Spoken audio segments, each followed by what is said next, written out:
भाजपाचे उमेदवार खासदार डॉ. सुभाष भामरे यांच्या समर्थनार्थ सर्व शाखीय धनगर समाज मेळावा संपन्न।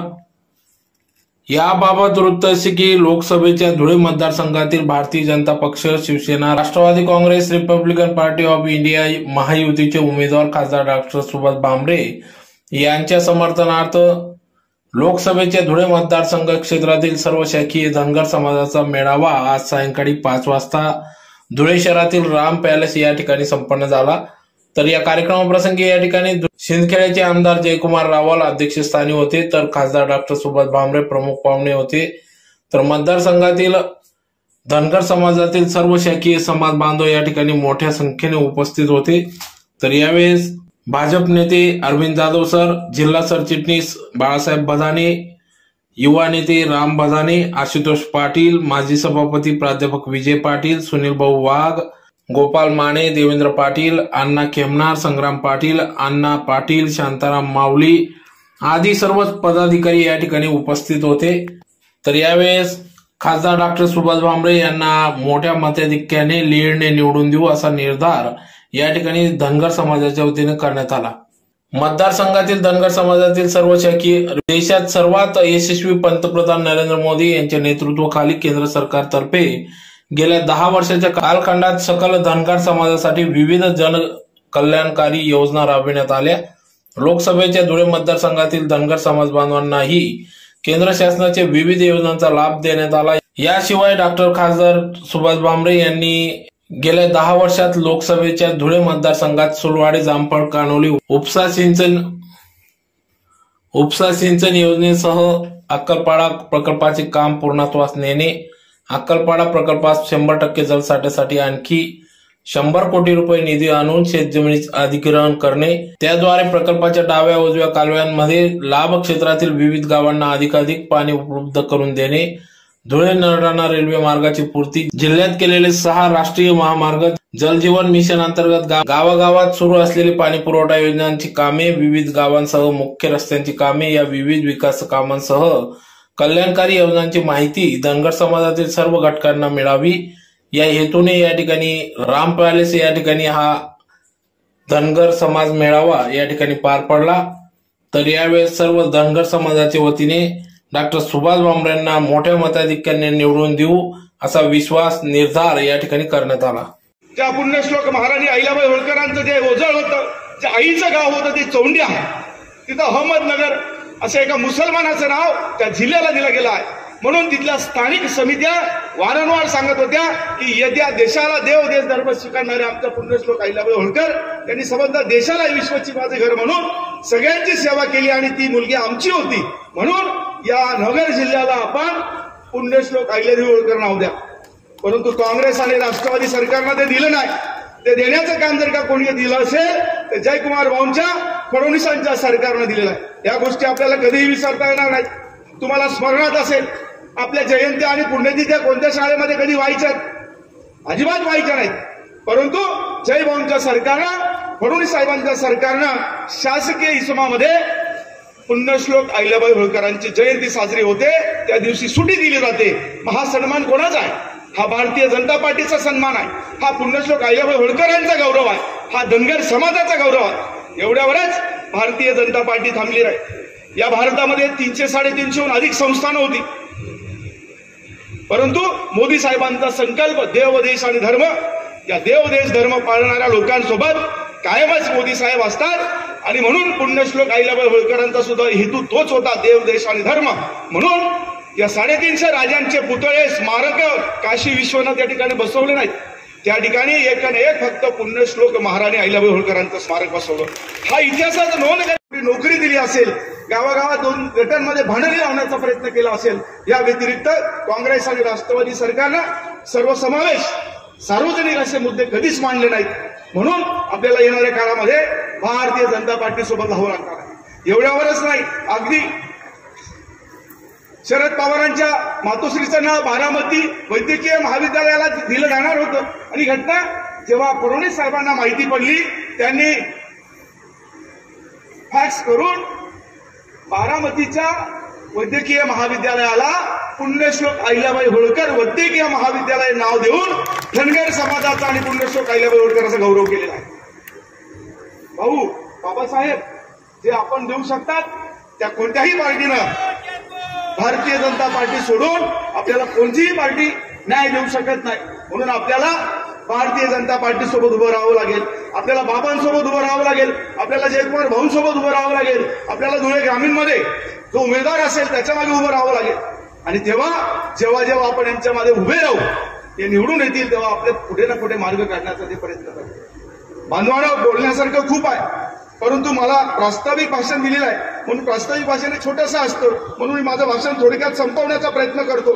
बांधवांनो, सगळ्यात महत्वाची गोष्ट अशी आहे की आम्हाला आमच्या राजधानीमध्ये, मुंबई ही आमची राजधानी आहे, आणि राजधानीच्या शहरामध्ये भाऊ पुण्यश्लोक अहिल्याबाई होळकरांचं भव्य दिव्य स्मारक झालं पाहिजे. आणि ज्या ठिकाणी चर्चगेट आहे, तो चर्चगेट ज्या ठिकाणी आहे तो चर्चगेट पुण्यश्लोक अहिल्याबाई होळकर चौकात आहे. त्या ठिकाणी कोणतीही चर्च नाही, पण तरी सुद्धा त्या गेटला चर्चगेट नाव देण्यात आलेलं आहे. म्हणून आपणास मी विनंती करतो भाऊ, त्या चौकाचं नाव पुण्यश्लोक अहिल्यादेवी होळकर चौक आहे, आणि त्या ठिकाणी भव्य दिव्य अशी पुण्यश्लोक अहिल्याबाई होळकरांची स्मारक उभं करून त्या ठिकाणी पुण्यश्लोक अहिल्याबाई होळकर टर्मिनस द्यावं अशी मी तुमच्याकडनं या ठिकाणी मागणी करतो. खूप महत्वाचा विषय आहे. आज जरी का जनगणना झाली असती तर आपण 2.5 कोटी राहिलो असतो, आणि 2.5 कोटीमध्ये आमच्या उत्तर महाराष्ट्रात मधला मेंढपाळ समाज जो आहे तो मोजून 10 पट आला लोकसंख्येचा. आणि ते लोक जेव्हा कोणाच्या शेतात जातात, वावरात जातात, तेव्हा भाऊ त्यांच्यावर बेमानुसपणे अत्याचार होतो. अशाच पद्धतीची घटना मुक्ताईनगरमध्ये 2012 मध्ये झाली. मुक्ताईनगरमध्ये आमचा एक मेंढपाळ गेला, त्याच्याकडे तिथले चोर लुटेरे, गावातले युवा पुढारी आणि पोलिसांच्या सल्लामसलतीनं त्यांनी त्या ठिकाणून 100 मेंढ्या गायब केल्यात. या ईर्ष्या त्याला पेटल्यात, त्यानं त्यांना दगडं मारली, आणि त्या दगडं मारल्यामुळे त्या गाव पुढाऱ्याला त्याचा अहंकार नष्ट झाला, आणि त्यानं त्या आमच्या धनगर बांधवाच्या 8 वर्षाच्या मुलीवर त्या 9 नराधमानं 9दा बलात्कार केला. अशा पद्धतीच्या घटना 2012 मध्ये त्या ठिकाणी घटना घडली, 2014 मध्ये अहमदनगरमध्ये घटना घडली, 2015 मध्ये शिरपूर जवळ त्या ठिकाणी अशाच पद्धतीच्या घटना घडल्यात. मी तुम्हाला समाजाच्या वतीनं विनंती करतो भाऊ, मी प्रगत घटकामध्ये आहे, मी प्रिलिमिनरी घटकामध्ये आहे, मला अॅट्रॉसिटीचा कायदा देऊ नका, परंतु खरंच 5 पिढ्यांपासून 10 पिढ्यांपासून माझा धनगर बांधव हा राणावनामध्ये शेळ्या मेंढ्या हक्क आहे. त्या माणसाला आपण अॅट्रॉसिटी सारखे कवचकुंड जर दिलं तर भविष्यामध्ये तो त्या लोकांना व्यवस्थित त्या पद्धतीचं उत्तर देऊ शकतो. म्हणून आमच्या जास्त मागण्या नाहीत भाऊ, आम्हाला या धनगर बांधवांना, आणि त्याच्याकडे तुम्ही निकष ठेवा, जो धनगर मेंढपाळ हा 5-10 पिढ्यांपासून हा व्यवसाय करतोय त्याच व्यक्तीला आपण अॅट्रॉसिटीचा कायदा द्यावा, अशा पद्धतीची माझी मागणी आहे. बांधवांनो, मागण्या करण्यासारख्या खूप आहेत, परंतु मला वाटतं आपण येणाऱ्या काळामध्ये भाऊंनी जी आपल्याला 1000 कोटीची जे आदिवासींना, जे धनगरांना ही एक योजना दिली, आणि एनसीडीसी मधून केंद्र आणि राज्य सरकारच्या माध्यमातून शेळी मेंढी विकास महामंडळाला 10,000 कोटीचं पॅकेज दिलं. त्याच्यातून जर आमच्या बांधवांना बिनव्याजी कर्ज दिलं, ह्या 2 गोष्टी, आणि तिसरी गोष्ट म्हणजे आमचं स्मारक उभं राहिलं पाहिजे, आमच्या मेंढपाळ बांधवांना कुठेतरी संरक्षण मिळालं पाहिजे, जेणेकरून आपण आमच्या समाजाचे आहात. तुमचा आम्ही शिरक्याड्यामध्ये गेलो तर आमना मंडळी सांगतो जयकुमार भाऊ आमना, आणि भाऊ आपण देणार आहात, बाबा आपण देणार आहात, त्याच्या मागचं मोठी गरिमा, कारण आपल्या देशाचे नेते नरेंद्र मोदी हे देव देश धर्मासाठी लढत होते, आणि आमच्या महाराणी पुण्यश्लोक अहिल्यादेवी होळकर सुद्धा देव देश धर्मासाठी लढत होते, म्हणून त्यांचे विचार त्या ठिकाणी बरोबर बसतात. म्हणून ते धनगरांच्या पोराला पुण्यश्लोक अहिल्यादेवी होळकरांच्या वारसांना नाही म्हणू शकत नाही. आणि दुसरी महत्वाची गोष्ट भाऊ, देवेंद्र फडणवीस साहेब त्यांचे पंजे हे आमच्या होळकर घराण्यामध्ये चिटणीस होते, आणि त्या घराण्याची त्यांनी कुठेतरी मीठ खाल्ला. म्हणून या ठिकाणी मला सांगावं असं वाटतं की फडणवीस साहेबांनी आपल्या होळकर घराण्याचं मीठ खाल्लं आहे, म्हणून होळकरांच्या, धनगरांच्या कोणत्याही मागण्यांना फडणवीस साहेब नाही म्हणू शकत नाही, असं मला या ठिकाणी खात्री वाटते. एवढं बोलतो आणि थांबतो. येळकोट येळकोट. मार्गदर्शन करण्यासाठी उपस्थित असलेले आदरणीय महाराष्ट्र राज्याचे माजी कॅबिनेट मंत्री आदरणीय जयकुमार भाऊ रावल साहेब, आदरणीय बाबासाहेब, मी माफी मागतो समाजातली सर्व ज्येष्ठ मंडळी आणि पक्षातली सर्व ज्येष्ठ मंडळी, परंतु वेळ खूप झालेला आहे आणि ग्रामीण भागातली मंडळी असल्यामुळे बऱ्याच लोकांना जेवण करून परत आपल्या गावी पोहोचवायचं आहे, म्हणून सर्वांचं नामोल्लेख न करता सर्वांचं आदरणीय मंचांचं या ठिकाणी नामोल्लेख करतो। आज या ठिकाणी आमच्या मल्हार सेनेचे नाशिक जिल्ह्याचे प्रमुख श्री नंदाळे सर सुद्धा उपस्थित आहेत। आपलं सर्वांचं मनपूर्वक स्वागत। या ठिकाणी आमचे ज्येष्ठ सहकारी विजय पाटील सरांचं मनोगत आपण या ठिकाणी तुम्ही सविस्तरपणे ऐकलेले, मी जास्त काही बोलणार नाही। परंतु बाबांचा आणि धनगर समाजाचा संबंध हा राजकीय नाही। आज जरी आपण उपस्थित असलो तर बाबा मी खूप लहान होतो, मला आठवतं आमच्या जैतान्यातल्या काही नातेवाईकांचा एक दुर्धर आजार झाला। असे अनेक दुर्धर आजारग्रस्त साक्री तालुक्यातले, शिंदखेडा तालुक्यातले, शिरपूर तालुक्यातले धनगर समाजाचे आणि त्यातल्या त्यात आर्थिक परिस्थितीने ग्रासलेला हा समाज, त्यातल्या त्यात आमचा मेंढपाळ बांधव, ज्यावेळेस असा काही दुर्धर आजार त्या काळात झाला तर त्यावेळेस त्याला मार्गदर्शन करण्यासाठी कोणी मिळायचं नाही। परंतु एक हक्काचं घर धुळ्यात जर असेल तर ते बाबांचं होतं। मग तो वेरगाव फाट्याचा असेल, आईचाळ्याचा असेल, शिरपूर तालुक्यातले अभंगपूरचा असेल, त्याने हक्काने बाबांकडे जाऊन बाबा असा काहीतरी व्हायला देखावं काय होतं, आणि अत्यंत चांगला मार्ग आणि योग्य उपचार त्या काळात बाबांनी केले। हा आजचा संबंध नाही बाबा धनगर समाजाचा, प्रचंड उपकार या समाजावर तुमचे पूर्वीपासूनच पूर्ण परिवाराचे। आदरणीय दादा असतील, आदरणीय आबा असतील, आदरणीय बाबा असतील, या धनगर समाजाच्या प्रत्येक घराशी त्यांची नाळ पूर्वीपासून पिढ्यानं पिढ्या जोडलेल्या आणि कायम हा प्रेम करत असतो। कुठल्याही पक्षात असला तरी तुमच्यावर तो प्रेम करणारा हा धनगर समाज। आणि या धनगर समाजाचं भारतीय जनता पार्टीसाठी तेवढंच योगदान मला इतिहासात पहिले युती सरकार 92च्या सरकारमध्ये भारतीय जनता पार्टीने एक चांगला कार्यक्रम केला। माधवम अशी युती सरकारच्या काळात त्यावेळेस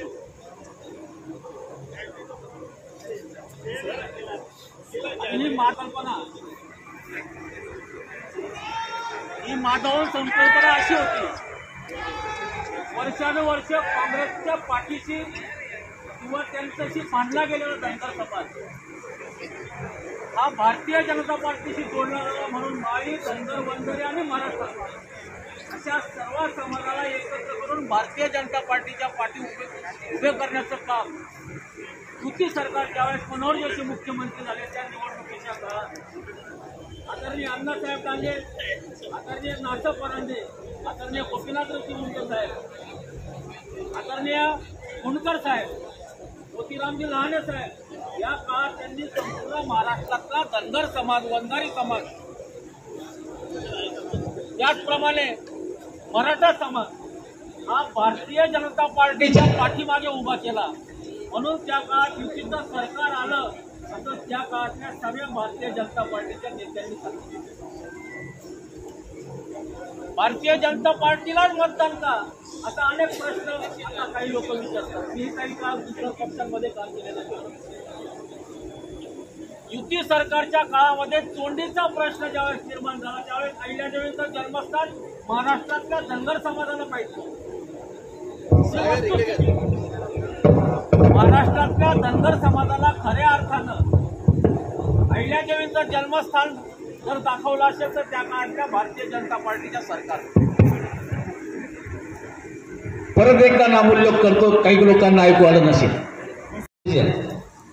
भारतीय जनता पार्टी त्यावेळेस मी आणि मधुकर काका, गर्दे विनोद काका आम्ही स्कूटरवर त्यावेळेस प्रचार करायचो। त्यावेळेस आदरणीय अण्णा साहेबांशी आमचा लढा जायचा, पारंपरिक संबंध असले तरी असे अनेक नेते नाव नाही सांगत, परंतु या भारतीय जनता पार्टीवर या परिवाराचं पूर्वीपासून प्रेम आम्ही पाहिलेलं आहे। साहेबराव बागुल निवडले तेव्हापासून त्या काळात महाराष्ट्रातील धनगर समाज हा काँग्रेसच्याच पाठीशी, जसं काँग्रेसच्या समाजातल्या नेत्यांनी सांगितलं त्या पद्धतीने संपूर्ण समाज काँग्रेसच्या पाठीशी राहायचा. परंतु 92ला ज्यावेळेस सरकार आलं त्यावेळेस महाराष्ट्रातील धनगर समाज, वंजारी समाज, माळी समाज आणि मराठा समाज हा भारतीय जनता पार्टीच्या पाठीमागे उभा राहिला. म्हणून 92ला मनोहर जोशी मुख्यमंत्री झाले, त्यानंतर नारायणरावने मुख्यमंत्री झाले. आणि महाराष्ट्रातल्या धनगरांना अहिल्यादेवीचं जन्मस्थान माहित नव्हतं होता भाऊ. त्या काळात राष्ट्रपती शंकरदयाळ शर्मा यांच्या उपस्थितीमध्ये चोंडीला विकासाचा कार्यक्रम राबवला गेला आणि चोंडीला पुण्यश्लोक मातोश्रींच्या जन्मस्थानाला 5 कोटीचा निधी मनोहर जोशींनी त्या काळात दिला. आज आपण चोंडीला जाऊन पाहू शकतो. मी जास्ती खोलात जाणार नाही. का आम्ही मतदान करावं भारतीय जनता पार्टीला? लोक विचारतील तुम्हाला. आपण समाजातले सर्व जाणते लोक आहेत आणि अशा वेळेस विचारणारे भरपूर येतात. त्यांना सांगा की काय तुम्ही दिलं तुमच्या काळात, मी काय आम्ही दिलं आमच्या काळात. 92 पासून सुरू झालेला विकास आदरणीय जयकुमार भाऊ पर्यटन मंत्री असताना 5 कोटी रुपयापर्यंत दिले. 5 कोटी भाऊंनी त्या ठिकाणी पुण्यतिथीला उपस्थित राहून 5 कोटी रुपये निधी दिला. पण दुर्दैवानं आपलं सरकार गेलं. या ठिकाणी विजूभाऊंनी सांगितलेल्या पाठीचा खंजीर काय म्हणतात त्या पद्धतीनं आणि तो 5 कोटीचा निधी स्थानिक आमदारानं जामखेडच्या त्याच्या विकास कामांसाठी वळवला आणि त्या अहिल्यादेवी होळकरांच्या जन्मस्थानाचा विकास होऊ शकला नाही. तो आजही अपूर्ण. आदरणीय अण्णासाहेब त्या पक्षात असतील तरी त्यांनी भरपूर विनंती केली की हा निधी तुम्ही त्या पद्धतीने वळवू नका. परंतु नाही, सत्य पुढे शहाणपण नसतं. माणूस किती मोठा असलो. एवढा मोठा पुण्यश्लोक मातोश्रींचा अपमान काँग्रेस राष्ट्रवादीच्या सरकारमध्ये त्यामध्ये झाला. मी त्यावेळेस होतो सहभागी त्या सरकारमध्ये सदस्य म्हणून. अनेक वेळा आम्ही प्रयत्न केले परंतु समाजाला न्याय मिळाला. आज या ठिकाणी आमचे 2, 4, 5 संस्था चालक बसलेले भाऊ. 92ला 359 धनगर समाजाच्या कार्यकर्त्यांना युती सरकारनं संस्था चालक केलं अण्णासाहेब डांगेंच्या माध्यमातून. परंतु त्यानंतर 2 वेळा काँग्रेस राष्ट्रवादीची सत्ता आली. त्यावेळेस काँग्रेस राष्ट्रवादीमध्ये काम करणाऱ्या एकही कार्यकर्त्याला त्यांनी धनगराच्या सत्ताधीश किंवा संस्था चालक होऊ देऊ शकलं नाही किंवा केलं नाही. हेतू पुरस्कार या समाजाला मागे कसा ठेवेल या पद्धतीचं राजकारण आजपर्यंत विशिष्ट वर्गाकडून राबवलं गेलं. आणि म्हणून तुम्हाला मला जर बदल घडवायचा असेल आपल्या सामाजिक परिवर्तनात, सरकारचा नाही म्हणत मी, आपल्या सामाजिक परिवर्तनाचा, आपल्या आर्थिक उन्नतीचा, या ठिकाणी विजय पाटील सरांनी सांगितलं की 1000 कोटीची योजना दे. आतापर्यंत 1000 कोटीची योजना मागच्या काळात आदरणीय दादा अर्थमंत्री होते, आताही अर्थमंत्री होते, त्या काळात ते देऊ शकले नाही. परंतु माझ्या माहितीप्रमाणे, लेखीप्रमाणे 840 कोटी रुपये 1000 कोटीतले आतापर्यंत खर्च केले या समाजाच्या विकासासाठी. जे आपल्या विचाराचं जर सरकार असलं, आपल्या विचाराचे जर नेते असले तर या समाजाचं आर्थिक, राजकीय, सामाजिक परिवर्तन होऊ शकतं. या पद्धतीनं या ठिकाणी पाकळे सर बसलेले आमचे देवीदास पाकळे. महाराष्ट्र सरकारनं पहिल्यांदा महाराष्ट्रातली धनगर समाजाच्या मुलांना परदेशी जाण्यासाठी शिष्यवृत्ती त्यांच्या माध्यमातून आपल्या सरकारनं मंजूर केली. आज जवळजवळ महाराष्ट्रातले शेकडो विद्यार्थी ती शिष्यवृत्ती घेऊन परदेशात शिक्षण घेत आहेत. एक ज्वलंत प्रश्न आपल्या धुळे जिल्ह्याचा होता भाऊ. त्यासाठी आम्ही अनेक वर्ष विठ्ठल भाऊ महाराज असतील, रमेश सरक असतील, पंडित अण्णा बदने असतील, आम्ही अनेक कार्यकर्ते त्यासाठी, गोपाल भाऊ माने असतील, लढत होतो. तो सर्वात महत्वाचा प्रश्न. महाराष्ट्रात धनगर समाज जवळजवळ 37, 38, 42 शाखांमध्ये विखुरले समाज. या ठिकाणचा साक्री तालुक्यातला, नाशिक जिल्ह्यातले बागलाण सटाणे भागातला आणि जळगाव जिल्ह्यातला मेंढपाळी करणारा समाज हा त्याला ठेलारी म्हणून गणलं गेलं आणि त्याला बळवर्गात टाकलं. गेल्या अनेक वर्षापासून धनगरांना ज्या सवलती मिळत होत्या त्या बळवर्गाला मिळत होते. ठेलारी ओरिजिनल धनगर असून त्यांना धनगरांच्या सवलती मिळत नव्हत्या. मागच्या महिन्यात आपल्या सरकारने निर्णय घेतला, तो धनगर असलेला ठेलारी त्याला ब वर्गात आपल्या क वर्गामध्ये आणलं आणि खऱ्या अर्थाने त्याला धनगरांचा सन्मान मिळवून देण्याचं काम आपल्या सरकारनं केलं. आभार मानावे तिकडे तितके थोडेच आहेत. हजारोच्या संख्येने, लाखोच्या संख्येने हा ठेलारी समाज आहे. दररोज पेपरला बातम्या, धनगर समाजाची एवढ्या सवलती, धनगर समाजाची तेवढ्या सवलती. पण धुळे जिल्ह्यातला हा ठेलारी समाज त्या प्रत्येक सवलतीपासून वंचित होता. त्याला प्रवाहाच्या गाड्या बांधण्याचं काम आपल्या सरकारनं केलं. हे सर्वात मोठं काम या ठेलारी बांधवांसाठी केलेलं आहे. म्हणून माझी विनंती आहे समाजाला, अशा अनेक योजना आहेत आपल्याला भाऊंकडून ऐकायच्या आहेत, बाबांकडून ऐकायच्या आहेत. मलाही काही लोक विचारतात का तुम्ही लगेच पलटी मारली नाही. म्हणतो पण मी कुठल्याही पद, मी आतापर्यंत कुठल्याही रेच्याला मला पद द्या, मी पद घेणार नाही या अटीवर भारतीय जनता पार्टीत पद प्रवेश केला.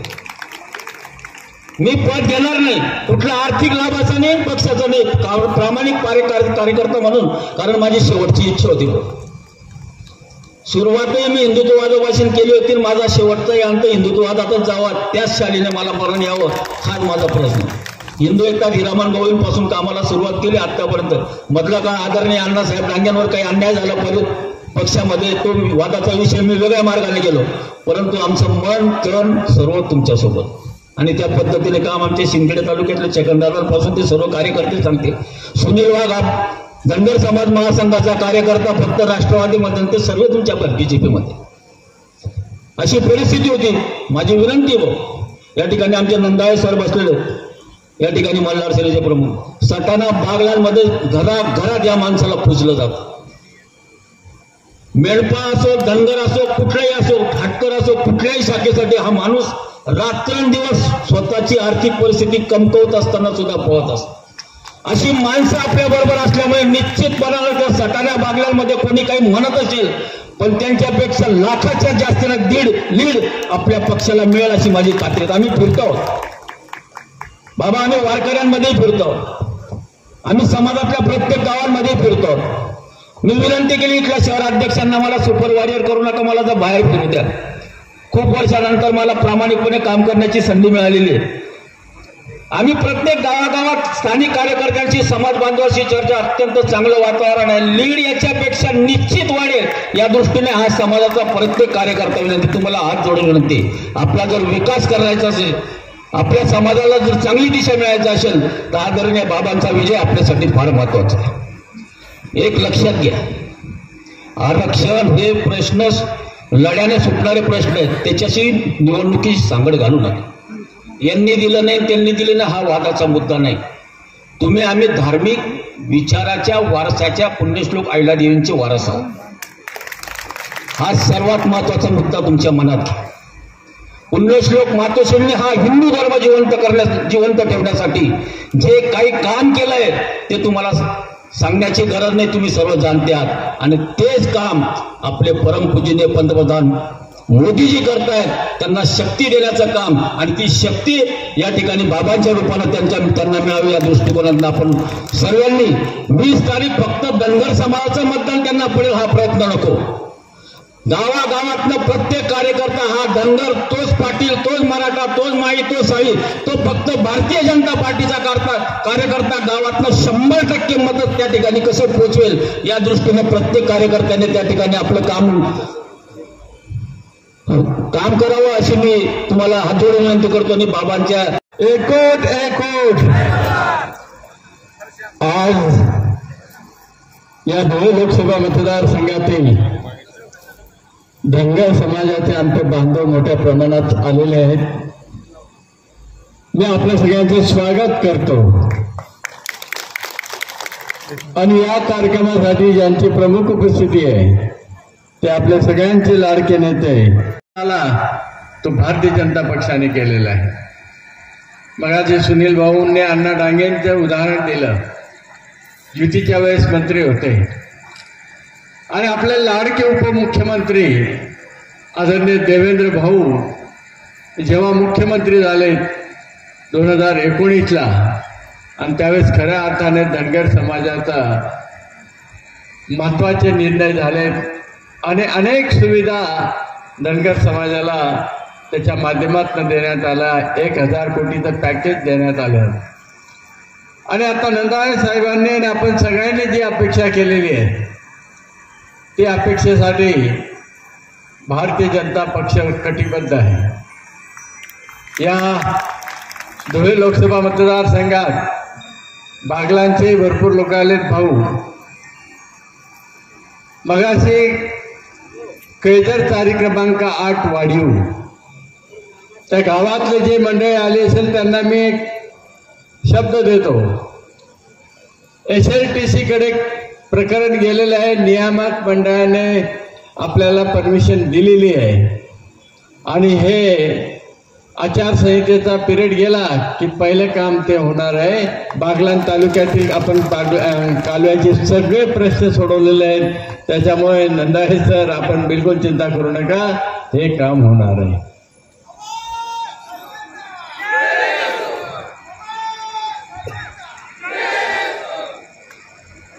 पुण्यश्लोक राजमाता अहिल्यादेवी या हिंदुत्वासाठी सतत लढा देत राहिल्या आणि त्यांनी जे काम केलं त्याच कामाचा आदर्श घेऊन मोदी साहेब आज भारतात करतायत. आणि म्हणून ही जी लढाई आहे ही देश देव धर्म याच्यासाठी आहे आणि म्हणून मोदी साहेबांना प्रधानमंत्री करणं आवश्यक आहे. तुमचं आमचं सगळ्यांचं स्वप्न आहे 2024ला या देशाला आर्थिक महासत्ता करण्यासाठी मोदी साहेबांना प्रधानमंत्री करणं आवश्यक आहे. आणि म्हणून आपल्याला सगळ्यांना नम्र विनंती आहे की 20 मेला मतदानाचा दिवस आहे. ऊन प्रचंड आहे आणि म्हणून सकाळी 6 वाजता उठून आपल्या सगळ्या आप्तेष्टांना मित्रांना सगळ्यांना घेऊन मतदान केंद्रावर जायचं आहे.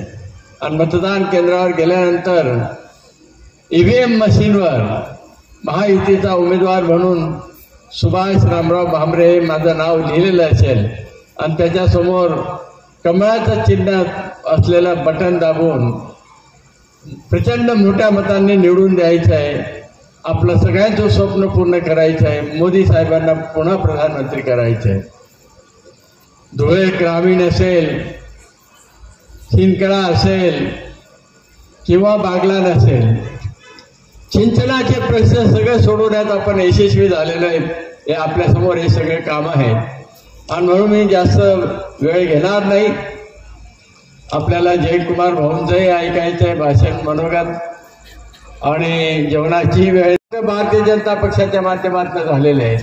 आणि म्हणून आपल्या पक्षाचे जे कोणी नेते असतील, जानकर साहेब असतील, पडळकर असतील, हे सगळे मंडळी भारतीय जनता पक्षात आहेत. अगदी आमचे सुनील भाऊ सुद्धा भारतीय जनता पक्षात आले आणि सातत्याने प्रवास करत असताना भारतीय जनता पक्षाने धनगर समाजासाठी काय केलं हे सांगत असतात. आणि आम्ही धुळे तालुक्यात सुद्धा धनगर समाजाला न्याय देण्यासाठी तुमच्यातलाच एक तरुण मुलगा पंचायत समितीचा सभापती केला आणि येणाऱ्या काळात धनगर समाजाच्या तरुणांना न्याय द्यायचं भारतीय जनता पक्षाच्या माध्यमातून निश्चितच काम होईल. तिच्या उमेदवाराला निवडून द्या. आणि एवढं बोलून माझे 2 शब्द संपवतो. जय हिंद, जय महाराष्ट्र. आमचे उडाणे गोताने या परिसरातील अनेक लोक आलेले आहेत आणि काँग्रेसचे उमेदवार त्यांच्या या मतदारसंघाशी काही संबंध नाही, परंतु काँग्रेसचे कार्यकर्ते दिशाभूल करायचा प्रयत्न करत आहेत आणि म्हणून मी तो विषय आपल्यासमोर मांडतोय. कारण धुळे तालुक्यातील हटकर आणि धनगर समाजाच्या गावातील लोकांचा गैरसमज पसरवण्यात आलेला आहे. दुर्दैवाने यावर्षी पाऊस कमी पडला. अक्कलपाडा धरणामध्ये पाणी कमी आहे आणि असं भासवण्यात आलं की अक्कलपाड्याचं पाणी धुळे शहरात पळवण्यात आलं. बरोबर? असा काही प्रकार नाही आहे.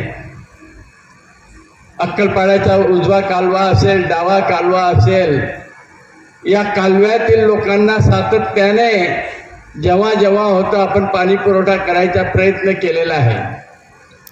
राहिलं धुळे शहराचा विषय, हे पाणी 1985 सालापासून रिझर्व होतं. ते काय आज दिलेलं नाहीये. साधारणतः पिण्याच्या पाण्याला प्राधान्य देण्यात येतं आणि अक्कलपाडा हे धरण 5 वर्षातच व्हायला पाहिजे होतं. तर आपल्याला कोणाला त्रास झाला नसता. 40 वर्ष लागलेत आणि तेही शेवटचे 500 कोटी रुपये भारतीय जनता पक्षाच्या माध्यमातून आम्ही मोदी साहेबांकडनं घेऊन आलो. तेव्हा अक्कलपणा पूर्ण झालं. आणि आज अजून सगळ्यात मोठी गडबड अशी झाली त्यांची की अक्कलपाडा फक्त 65% भरलं जातं, पूर्ण क्षमतेने भरलं जात नाही. आणि जर कधी पूर्ण क्षमतेने भरायची व्यवस्था आधीच झाली असती तर आजचा दिवस आपल्याला बघायला मिळाला नसता. आज जर कधी 100% अक्कलपाडा भरलं तर असे अनेक शेत आहेत शेतकऱ्यांचे की जे अधिग्रहित झाले नाहीत, त्यांच्यात पाणी घुसतं म्हणून प्रशासनाने निर्णय घेतला होता 65% भरायचा. गेल्या 6 महिन्यापासून आम्ही सतत प्रयत्न करतोय आणि आज यशस्वी झालेलो आहे. ते 100 कोटी रुपये मिळवण्यात आम्ही यशस्वी झालेलो आहे. एकदा जर कधी आचारसंहिता संपली जून जुलैमध्ये आम्ही ते 100 कोटी रुपये मिळवणार आणि अक्कलपाडा पूर्ण क्षमतेने भरायची संधी मिळणार. आणि म्हणून सिंचनाच्या बाबतीत सगळ्यात जास्त कामं जर झाली असतील तर खासदार म्हणून माझ्या कारकिर्दीत आणि जयकुमार भाऊ यांच्या कारकिर्दीत. आणि त्याच्यामुळे काँग्रेसवाल्यांनी कितीही गैरसमज पसरवण्याचा प्रयत्न केला तर ते यशस्वी होणार नाही.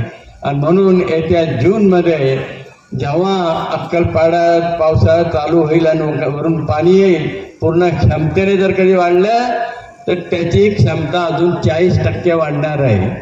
आणि अशा पद्धतीने क्षमता वाढली तर आज जो प्रसंग आलेला आहे तो प्रसंग भविष्यात येणार नाही. आणि इथंच थांबतो. अनेक दरोडेखोर त्यांचे पैसे घेऊन घेतात. मग सामान्य माणसाच्या जनतेचं खातं उघडलं पाहिजे. काही लाख खाते हे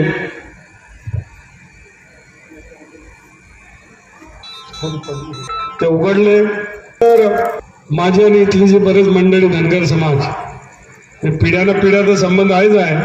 पण माझ्या राजकारणामध्ये 12 बलुतेदार आणि हे सारे जे विजय NT आटकर सगळीच मंडळी या सगळ्यांचा मोठा सिंहाचा वाटा आहे. कारण हेच माझे मावळे आहेत, हेच माझे शिलेदार. आणि म्हणून मला पद आमदारकीचं मिळतं, पण ज्याही संस्था माझ्या ताब्यात येते त्याच्यामध्ये एक हिस्सा जो आहे तो हक्काचा आम्ही या साऱ्या बांधवांचा ठेवत असतो. मग तो मार्केट कमिटी असो, पंचायत समिती असो, कुठलंही पद असलं, कर्ज विक्री संघ असो.